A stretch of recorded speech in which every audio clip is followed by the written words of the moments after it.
Neal Cappellino is one of the most well-respected engineers in Nashville, and having worked with the likes of Brad Paisley, Alison, Krauss and Dolly Parton, he's earned his share of gold and platinum selling records, as well as a few Grammys. In this video, Neal outlines his process for preparing a successful vocal recording session, including how he sets up for a mic shootout. Also, he shares his tips for capturing the best possible vocal performance. Hi, I'm Neal Cappellino, and we're at the Doghouse here in Nashville, Tennessee. And today we're setting up for a vocal session. So preparing for a vocal session, there's a lot to consider. Getting lyric sheets in advance is good. If you're not familiar with the artist, familiarize yourself with the artist. Go on their website, listen to some of their music, YouTube videos, whatever. Know their background, who they've worked for. If there's sometimes I get calls or I call other engineers that are working with, if I'm working with a vocalist that I know a friend has recorded, what's a preferred signal path, is there anything that they like, that they don't like, that sort of thing. If you haven't heard the music, if it's not a production that you've worked on before, laying it out in Pro Tools or on the console, however you work, and getting a mix for yourself and for the headphones. One thing that I like to do is do the old faders at Unity on the console and then adjust the levels in Pro Tools so that I can move from song to song very quickly, and it'll translate to the headphone mix as well that I'm deriving from the console. So that's kind of a trick of the trade. Setting down markers in Pro Tools so you can bounce around from section to section without being lost and wasting time. Those are all just things to be prepared, to help you be prepared.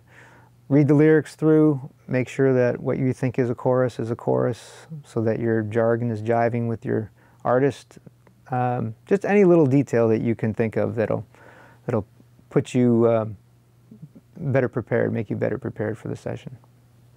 Well, one thing that'll make it easy for you and for the singer, hopefully, is if you create a space for the voice to reside in the headphone mix, and in your mix too.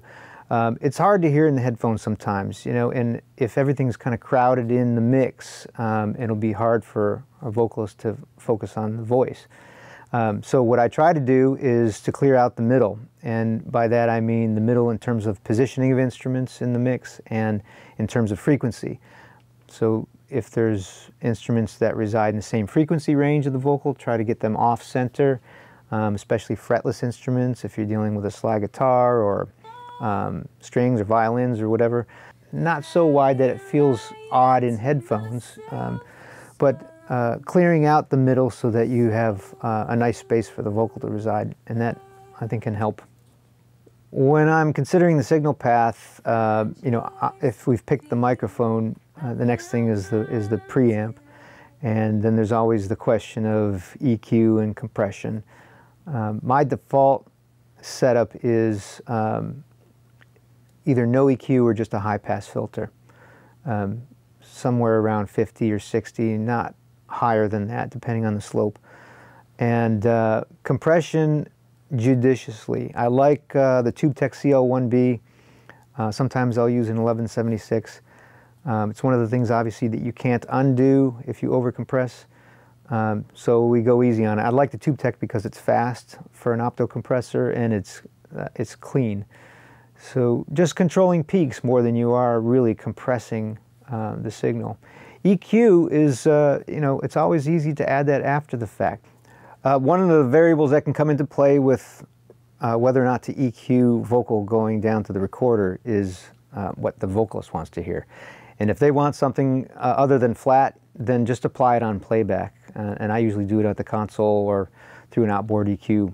It's simple to do, and it gets you out of having to commit equalization to the record. And you can, same thing goes for compression. Even have a parallel signal path on the monitor side. So one that's going straight to the desk uncompressed or uneQ'd, and then another beside it that's compressed and EQ'd that you're feeding to the vocalist. That can help. And it's an easy way around having to commit to something that you may not be sure about if you want to record it that way. If you're the engineer or engineer producer, you have to multitask, and you have to listen as well as operate technically and musically and psychologically with the artist. So you're there as a liaison of the process too. So it's a bigger job description when you're the only person there doing the session with the artist. So by the time the artist walks into the studio, you definitely don't want to be listening to the song for the first time. I like to have listened to the song, have got my mix-up, I have my vocal sheet, lyrics for the artist, which are different than the lyrics that I'm looking at because I'll have a comp sheet and be making my own notes. Familiar with the song, if there's any sections that jump out or solos or things like that, that you've taken care of that with a little bit of volume automation in Pro Tools or whatever you're using, so that there's no surprises in the headphone mix. You'll want to have listened to the song on headphones. You'll want to have jumped between songs if you're going to be doing multiple songs that day, and making sure that your setup translates between songs. Yeah, just have as much under your belt and be ready and waiting. Go with each situation as it presents itself, and in particular, just when a vocalist arrives, what's the process of getting behind the microphone to sing? And that can change. It depends on the person, it depends on the day, it depends on your relationship with the artist. And sometimes it's just hanging out. Sometimes it's, you know, just kind of easing into the situation rather than walk in, stand behind the mic and go. There is one situation I can recall that the vocalist didn't even want to see a microphone set up when they walked in the studio. That somehow was not, it was distasteful to them. Like, it was, okay, too much pressure to see a microphone when you show up for a vocal session. Okay, so be it, I get it. Let's hang out and we'll wait for what feels like a good time to get behind the mic and sing. And then other people are all business, and it just depends on the relationship. There could be time constraints. There could be, you know, we've got a lot of time to get this. It's okay if it doesn't happen today, to we're under the gun. We need to get the vocal today no matter what. So every situation is different, and it's our job to be tuned into that and just adapt and hopefully make it fun. Well, I think one of the things that we forget sometimes is that there's a psychology to what we do, and that is in relation to another person, an artist, a singer, and the vocalist especially. It's a unique thing to sing, and it's a unique thing to record vocalists, and I think there's a lot at play in that process that it's good to be aware of. You know, it doesn't have to be heavy overthought, but the more we can be aware of what it feels like to be on the other side of the glass. And sometimes I do this, I'll put the headphones on and play the track and try and build a little empathy with what a vocalist has to do in any given day. So every person is different, and they need different things behind the mic. It could be encouragement, it could be constructive criticism. You know, a lot of times, you know, nobody likes to feel like they're being, you know, you're blowing smoke or being condescending or just not telling them the truth. But there's also timing. If you sense that somebody is maybe just kind of feeling their way through a track and they don't know where home is yet, then just maybe encouragement is just like, yeah, it's sounding good and it's getting there. You know, I think we should just keep going and we'll hear it when it comes. That sort of thing, versus sometimes, and especially like if a vocalist is getting tired or they just don't have their air that day, or there's, you know, an allergy, or, you know, the throat is not clear. Instead of singing for a couple of hours, it might be good to say, hey, either let's take a break, or maybe it's not today. And again, that really depends on your role, and it depends on your relationship with the vocalist, and it depends on if you have to get the track that day or not.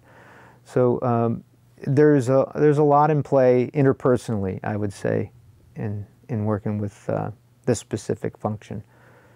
Well, here we are in the recording space of the Doghouse Studio, and we've set up for a vocalist and started by setting up for a vocal mic shootout. So we have 5 microphones to test out with the singer when she gets here. But before that, we've also taken into consideration a couple of other things, namely the comfort of the singer. We want to take into consideration the aesthetic, so that it's not bland. We want to set something up that's cozy. We have some baffles set around the back side to give it a little bit more of a closed-in, comfortable feel. We also want to take into consideration lighting, any drafts from air conditioning. Sight lines are important. Some people like to be in direct line of sight with the control room, and some people prefer to be hidden. So there's actually a better sounding spot that we record vocals in the studio off in the corner, but it doesn't offer a sight line. So this is where we're going to do this because the vocalist prefers to have the interaction, the visual interaction. Any other things that we can think of, we provide for: water, lyrics, music stand, lights, adjustable lights if you can, that sort of thing. So for the vocal mic shootout, you can do a couple of mics, you can do as many as you would prefer, you know, hopefully with the cooperation of the singer. But today we've got 5, and that's about as much as I'd want to put a vocalist through, in terms, because they do have to sing on each microphone before they actually get down to singing.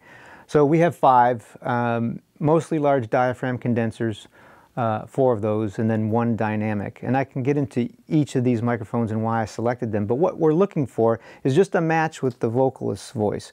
And most importantly, sometimes you can be fooled by volume or top end. You know, people tend to like something that's brighter and louder. It's just human nature. But what I'm looking for is a balance. I'd like to see where the presence is in the mid-range. I'd like to see if there's enough weight with the microphone. And then there's just a feel factor. Whatever the vocalist is hearing in the headphones, and then when we have them come into the control room and do a blind listen test, hopefully we've got levels matched to the point where we're not fooling ourselves. But we'll start eliminating microphones and then hopefully end up with one winner. So for now we have, starting from here, is a Shure SM7. That's our only dynamic. I like the Shure SM7. It's a do no harm microphone. It's affordable. It works on anyone's voice. You know, sometimes you can spend more money and get into a situation where the vocal mic is not matched to the voice. I've never found a situation where this vocal mic wouldn't work. So paired with a good preamp, it's a great choice for anybody that's looking for budget considerations. Next is a C12A. This is a great choice to try with female vocals. It has a little bit more give in the mid-range, a tempered mid-range that tends to be more friendly with some of the brassiness that you can experience with voices sometimes. So male or female, but it's a good go-to in the shootout for female vocals. Next is U67. It's ubiquitous, one of the greats. Tends to be bright, so a lot of times you think you're going to go with a 67 and it ends up being just a little bit too much, you know, too forward in the top end. So we'll see. The U47 is a great microphone, and there's not a lot of times when I wouldn't choose a 47. So it's in the lineup all the time, and usually makes it to the last 1 or 2. And then the last microphone is a new microphone from a maker out in California. This is a Requisite Audio L7. It's a line level tube condenser, and that's the only one that's not going through the, I'm using the Rupert Neve Designs 5024 4-channel mic pre to do the vocal shootout for these other 4 microphones. Because this one's a line level, we'll be going straight into the converter with that. Part of the thing that we do when we set up vocal mics for either shootout or just to record vocals is we check phase. And there's 2 types of phase that I want to tell you about. One is just the traditional electrical phase, and that is once you send a click, you know, from a, what we call them phase clickers. It's just a little box that has a speaker in it that sends a pulse into the diaphragm, and you look at how that's coming out your speakers and how it's getting recorded into your recorder. And you want positive going to represent positive going in the recorder. So that's electrical phase, and you want that to be accurate. The other phase that is often left out of the picture is acoustic phase. And that is when the singer sings into the microphone, that signal goes down the mic path, into the recorder, back out of the recorder, and then somehow into a headphone system and into their ears. If the phase somewhere gets flipped and it's opposite of what they're experiencing from the acoustical phase, and the acoustical phase being just the signal that they experience in their body, their head cavity, everything that as they're singing, that resonance. If the electrical phase that's coming back and terminating at their headphones is out of phase with their acoustic phase, they're going to experience the voice in their headphones being seemingly very far away and hard to hear. And it's not cohesive. The middle drops out, the low end drops out, and it feels like there's no presence there. So they're asking for more vocal, more vocal, more vocal. That's a good time to check the phase and just flip it and ask them if it feels any better one way or the other. And most every time there's a significant difference, and you can then back the vocal down. It'll affect their pitch, it'll affect their performance, everything. It's so easy to overlook, but it's one of the most important things that I've learned to do. So when we do the shootout, we won't use pop filters initially. We will. It depends on the vocalist, their ability to work a microphone. There's ways to position the microphone to minimize plosives, and that is usually if you get the mic up above, usually you're putting the capsule directly on axis with the mouth, and that seems to be where you get the most presence. But you can also move the capsule up and pointing down towards the mouth, so that actually the capsule is above the mouth but pointing at it, and that helps the blast of air go underneath. That helps minimize plosives. There's the old pencil trick where you tape a pencil across the center of the capsule, and that acts to diffuse plosives. And I think that, you have to have the singer's cooperation if you're going to do that without a pop filter, because you can't just blast air into a microphone and expect the pencil to take care of it all. So most of the time we're using a pop filter, and I prefer the nylon ones over the metal ones. If I go, would you come to me? If I called, would you come home to me? I've been crying for too long. I've been lying to myself for so long, for so long.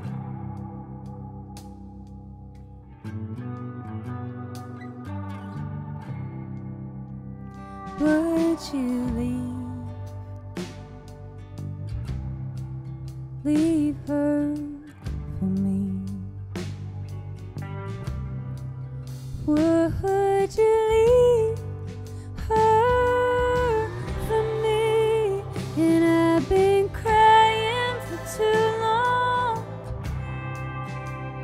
I've been lying to myself for so long, for so long.